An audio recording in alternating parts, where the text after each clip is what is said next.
Voici une bien belle pizza. Notre personnage ici, vous le voyez, est rentré à la maison.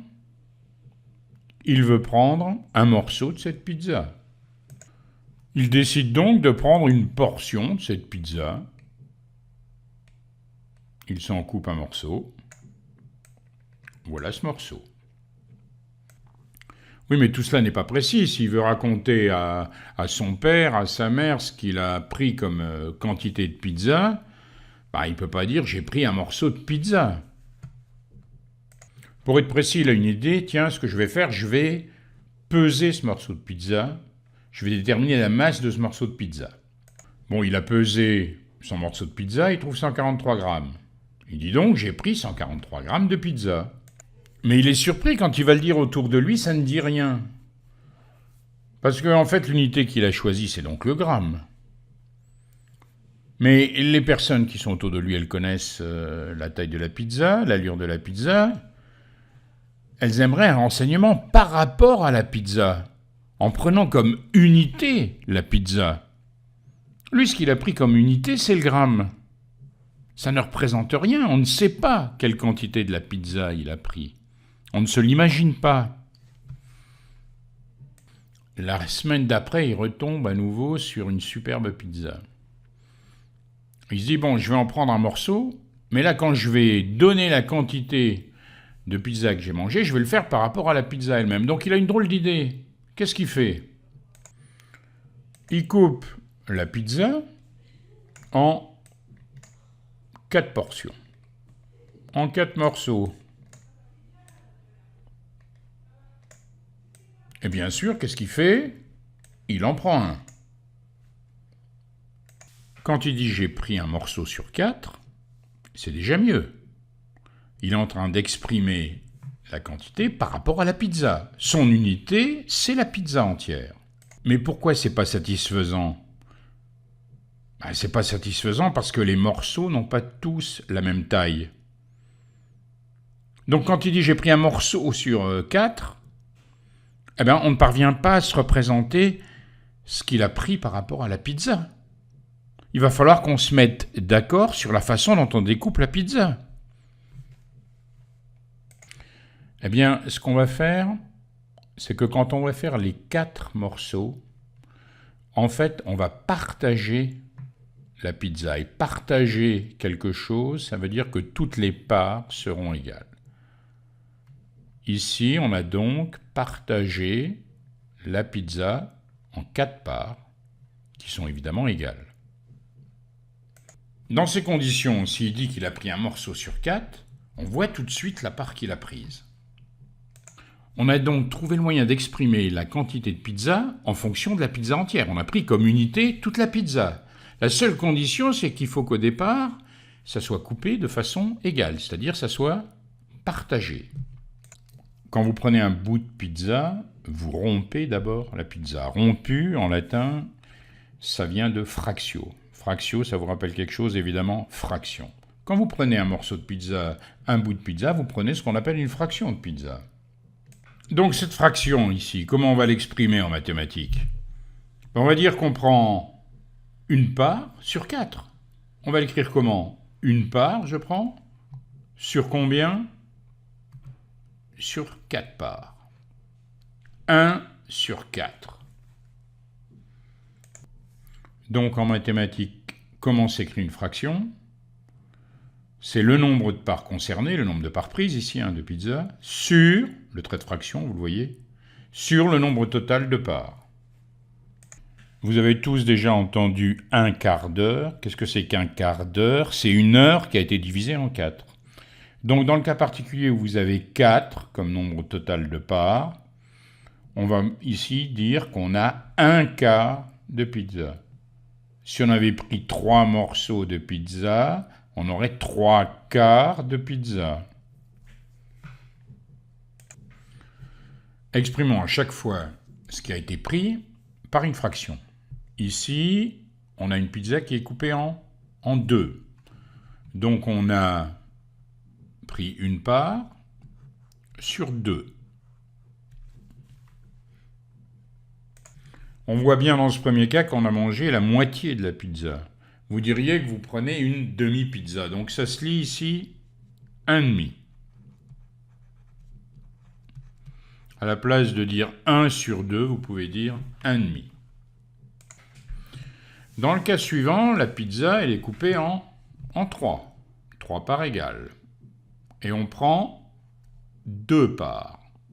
La fraction, c'est donc 2 sur 3.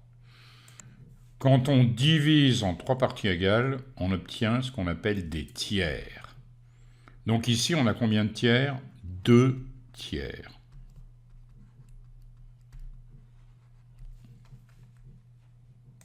Le dernier, 3 parts, sur combien? Sur 4, on l'a vu tout à l'heure, on peut dire 3 quarts. 3 quarts.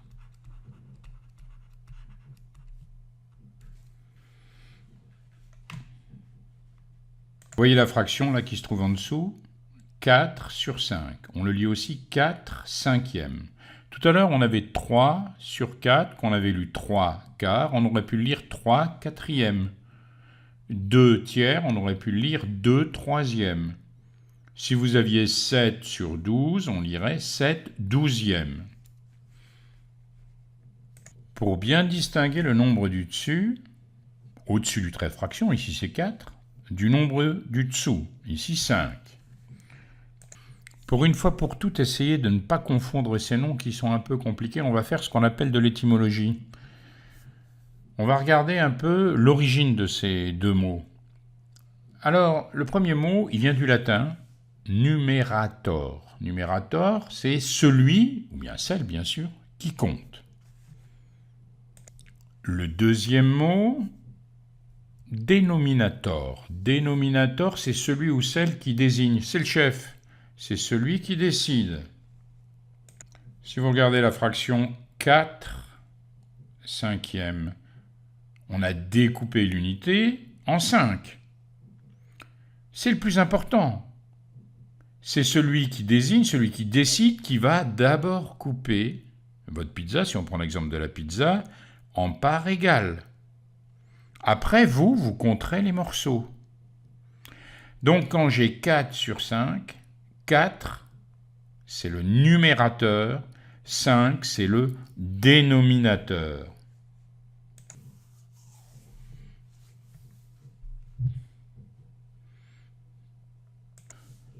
On a une pizza ici coupée en 8 parts égales. On a mangé combien de parts de pizza? 3. Donc la fraction mangée, c'est 3 sur 8, autrement dit 3 huitièmes. Pour trouver la fraction restante, je pourrais bien sûr compter le nombre de morceaux restants, mais on va faire un peu autrement. On va l'exprimer par une opération. Quand j'ai ma pizza entière ici, puisque tout se passe par rapport à la pizza, quand on exprime la quantité de pizza, on l'exprime par rapport à la pizza entière. Notre unité, c'est la pizza. Donc si je veux exprimer cette pizza entière par un nombre, c'est bien 1. Donc si je voulais calculer la fraction restante, si j'avais une opération à faire, ce serait 1, toute ma pizza, moins 3 huitièmes. Mais j'ai ici 3 huitièmes. Bon, je comprends ce que c'est 3 parts d'une pizza coupée en 8. Mais là, j'ai 1.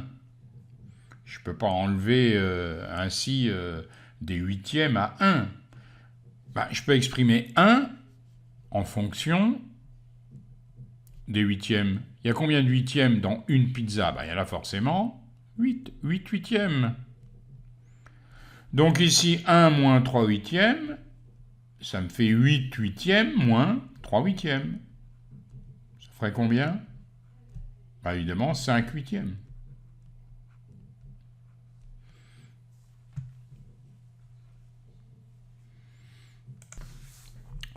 Voici 3 pizzas coupées en 8 parts égales. Des morceaux ont été mangés, on se retrouve dans cette situation. Il reste 3 morceaux, et voilà tout ce qui a été mangé. La pizza est toujours coupée en 8. Si on voulait calculer la fraction mangée, Il n'y a plus qu'à prendre le nombre de parts qui ont été mangées, 8 ici et 8, 16, 16 et 5, ça fait 21. J'obtiens donc une fraction de 21 huitièmes. Est-ce que cela ne vous choque pas? 21 huitièmes. On a un problème, une fraction c'est un morceau. On travaille par rapport à une unité ici qui est toute la pizza entière. Si je dis que je mange 21 huitièmes d'une pizza, ça voudrait dire que je prends 21 morceaux alors qu'elle est coupée en 8. Donc c'est plus véritablement une fraction. C'est tellement vrai que par exemple, si vous prenez les Anglais, quand ils veulent exprimer 21 huitièmes, ils l'écrivent 2, bah oui, 2 pizzas entières, plus les 5 huitièmes de la dernière pizza qui ont été mangées. Donc fraction, ça paraît pas être le bon langage dans cette situation. Mais alors comment nommer cela quand c'est plus lié à un partage d'une seule pizza ou d'une seule unité? On a vu tout à l'heure, une pizza, c'est mon unité, c'est donc 1. Ici, de la même façon, j'ai 1. Donc, si je prends ces deux premières pizzas, ça représenterait 2. Il me reste à évaluer ici 1, 2, 3, 4, 5, ce que représentent ces 5 morceaux qui ont été mangés par rapport à 1. Cette dernière pizza, c'est toujours 1. Alors, je m'intéresse ici à ces 5 morceaux. Si je prends qu'un seul morceau, est-ce qu'on est d'accord qu'il s'agit bien de 1 divisé par 8? 1 divisé par 8. 1 divisé par 8, ça me fait 0,125. Donc ici, chaque morceau correspond à 0,125. Il y en a 5. 1, 2, 3, 4, 5. Ça fait 5 fois 0,5 fois 0,125. Ça me fait quoi? Ça me fait 0,625. Donc ici, plus 0,625. Donc tout ça, si je prends comme unité, bien sûr, ma pizza entière, ça me donne quoi? Ça me donne 2,625. Mais regardez, si je fais 21 divisé par 8, qu'est-ce que j'obtiens? J'obtiens bien 2,625. Donc 21 huitièmes, 21 sur 8, c'est rien d'autre qu'un quotient. C'est le quotient de 21 par 8. Donc à la place de parler de fraction, je vais pouvoir parler de quotient. Quotient en écriture fractionnaire.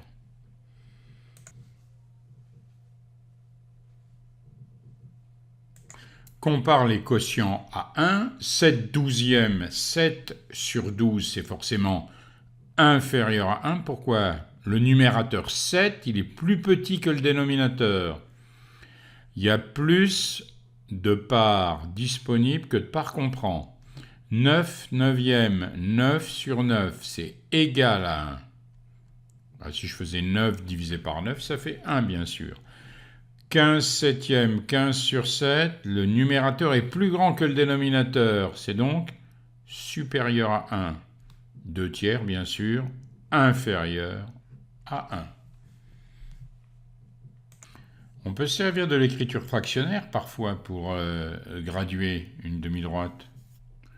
Par exemple, ici, vous avez un quadrillage qui a été fait. Vous avez un repère OI, vous le voyez. L'abscisse de I, bien sûr, c'est 1. L'abscisse de O, c'est 0. Si je prends ici ce point,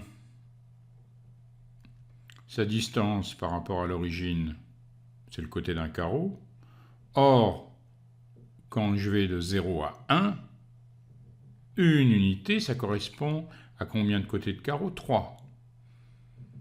Donc ici, cette distance, c'est bien une unité sur 3. L'abscisse du point B, ici, c'est 1/3.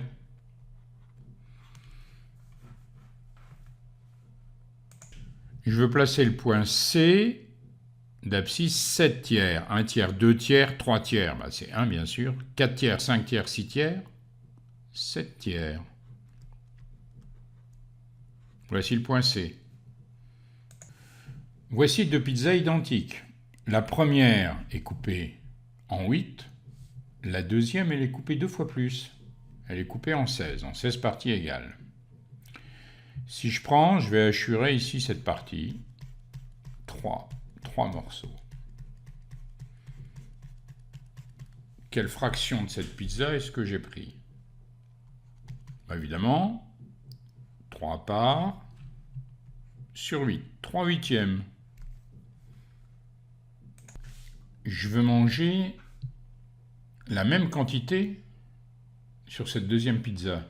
Comme elle est coupée 2 fois plus, il va falloir que j'en prenne 2 fois plus des morceaux. Tout à l'heure, j'ai pris 3 morceaux sur 8. Si maintenant la pizza est coupée en 16, donc 2 fois plus, il va falloir que je prenne 2 fois plus de morceaux, donc 6. Donc 3/8, c'est égal à 6/16. Si je multiplie le numérateur et le dénominateur par le même nombre, ça ne change pas le quotient. J'avais 3/8, j'obtiens 6/16. Ça ne change pas ici la fraction. Et dans l'autre sens, si j'ai une pizza qui est coupée 2 fois moins, il faudra que je prenne 2 fois moins de morceaux pour manger la même quantité. Laquelle vous paraît la fraction la plus simple, 3/8 ou 6/16? Quelle est l'écriture la plus simple? C'est bien sûr 3 sur 8. Donc on dit à ce moment-là qu'on a simplifié la fraction.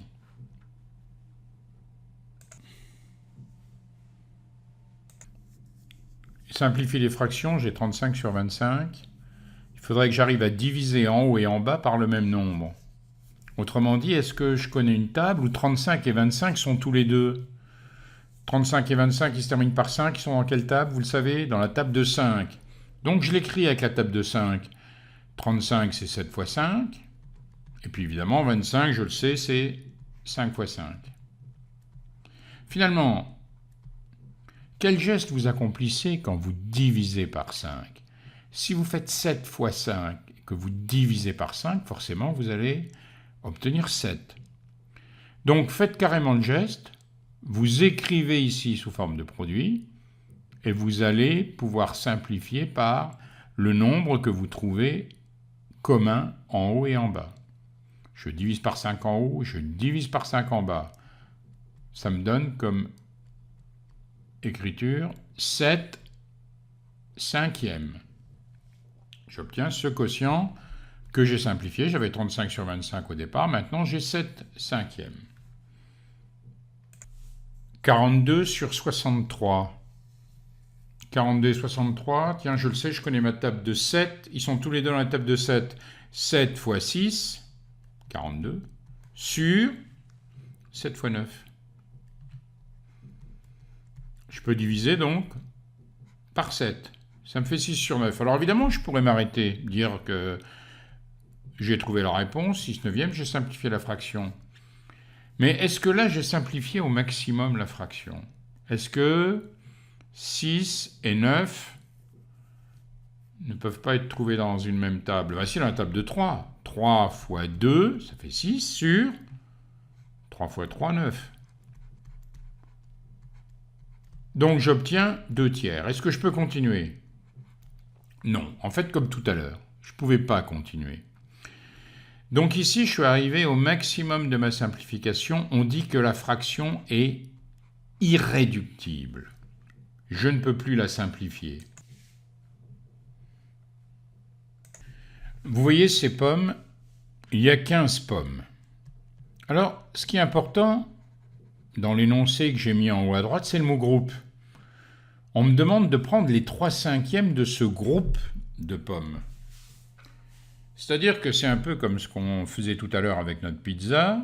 La pizza, c'était un tout, c'était notre unité, c'était 1. Pour nous, ce qui est 1 ici, c'est ce groupe de pommes.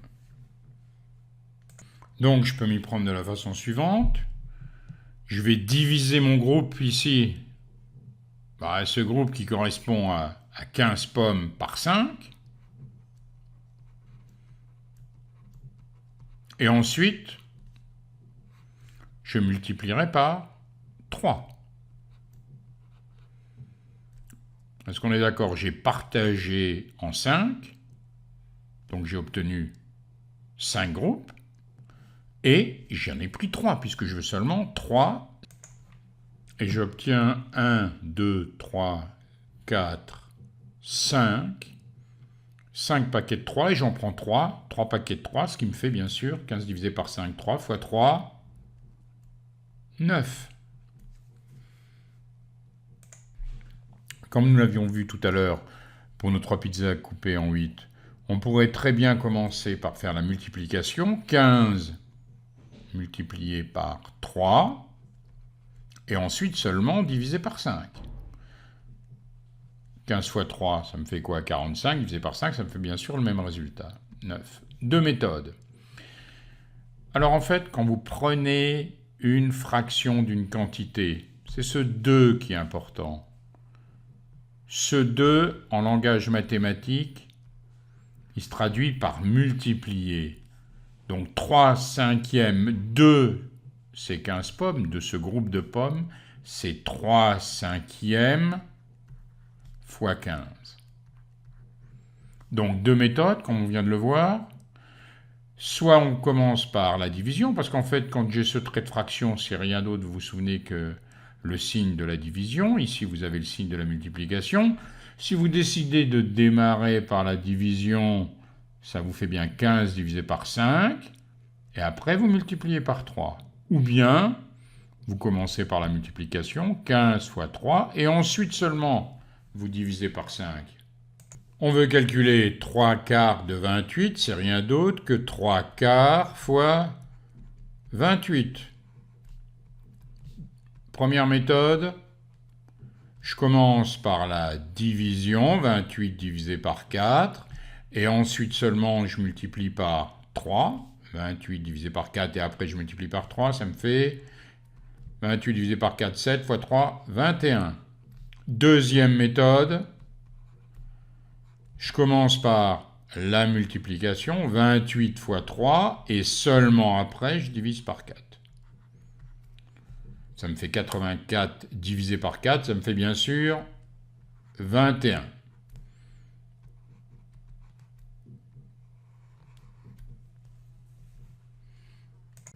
Quotient de deux nombres, fraction. Parlons d'abord du quotient et de l'écriture fractionnaire. Supposons qu'on divise 24 par 8. 24 divisé par 8, ça me donne 3. 3, c'est le quotient de la division de 24 par 8. Alors attention, c'est le nombre qui, multiplié par 8, donne un résultat égal à 24. Maintenant, si je divise 29 par 7, je l'ai fait à la calculatrice, je m'aperçois que je n'obtiens pas une valeur exacte. J'obtiens une valeur approchée. J'ai un nombre infini de termes après la virgule.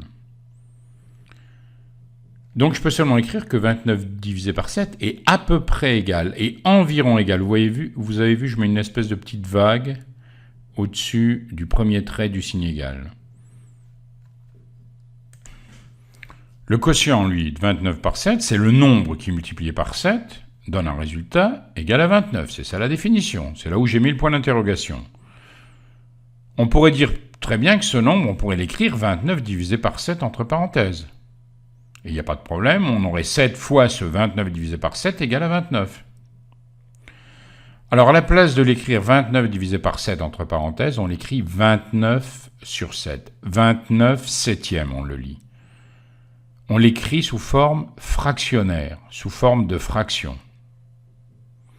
Donc la valeur exacte du quotient de tout à l'heure, 29 divisé par 7, je ne vais pas l'écrire 4,14, etc., je peux l'écrire tout simplement 29 sur 7, 29 septièmes, et à ce moment-là, ce sera bien la valeur exacte.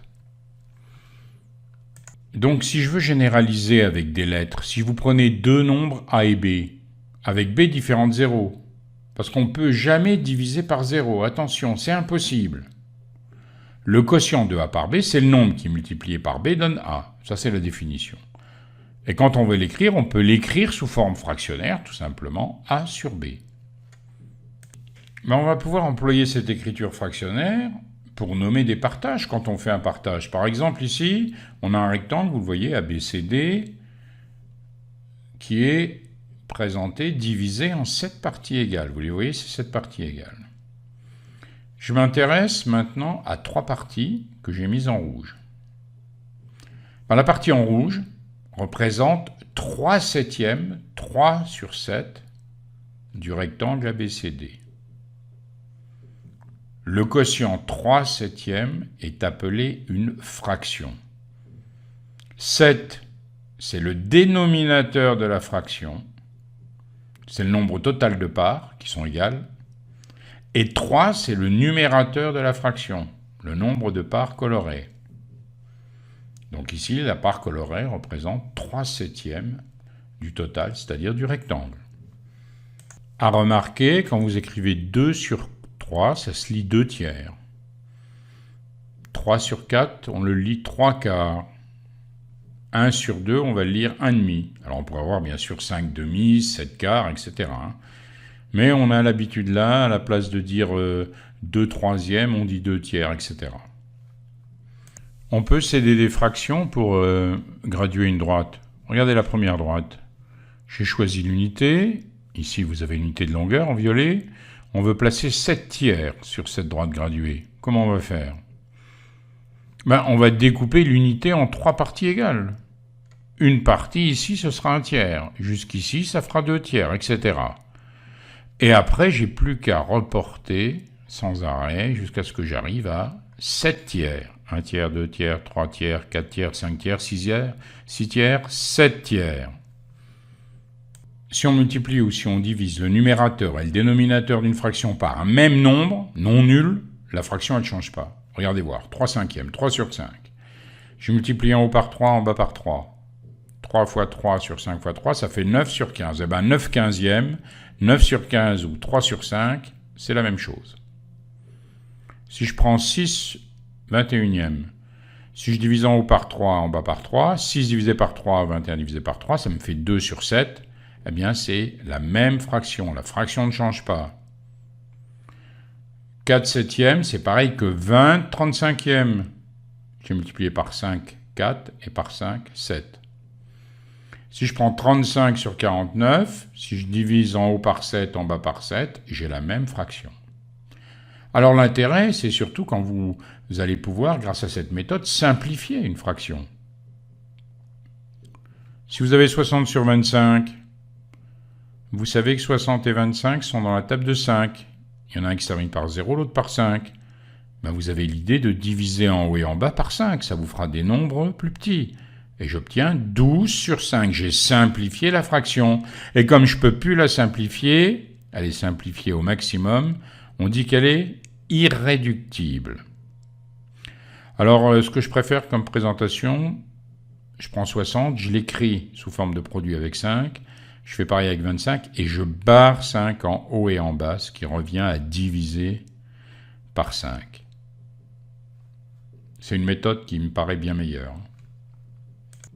Prendre une fraction d'une quantité, ça revient à multiplier la fraction par cette quantité. Alors qu'est-ce que ça veut dire ? Prenons une classe de 24 élèves, on voudrait savoir ce que ça représente 2 tiers des élèves. Alors on a 2 tiers des élèves externes, on voudrait savoir combien cela fait d'élèves externes. Je ne me pose pas de questions. Je sais que le nombre d'élèves externes, c'est 2 tiers, la fraction, multipliée par la quantité 24. 2 tiers fois 24. Quand j'ai à trouver ce que représente la fraction de quelque chose, je sais que c'est la multiplication. Alors là, il y a 2 méthodes. Pour faire 2 tiers fois 24, si vous regardez bien, ici, entre le 2 et 3, vous avez une division, 2 sur 3, puis vous avez ce multiplié. Donc, vous démarrez de 24, vous pouvez d'abord décider de multiplier le 24 par 2, puis ensuite vous divisez par 3, comme je l'ai fait ici. Ou bien vous décidez de diviser d'abord le 24 par 3 et après de multiplier par 2. Donc vous vous fiez tout simplement aux signes qui sont là. Ici, ce trait de fraction, ça correspond à une division. Ici, ce signe, cette croix, correspond à multiplier. 24 fois 2 divisé par 3 ou 24 divisé par 3 fois 2. Et on trouverait ici 16.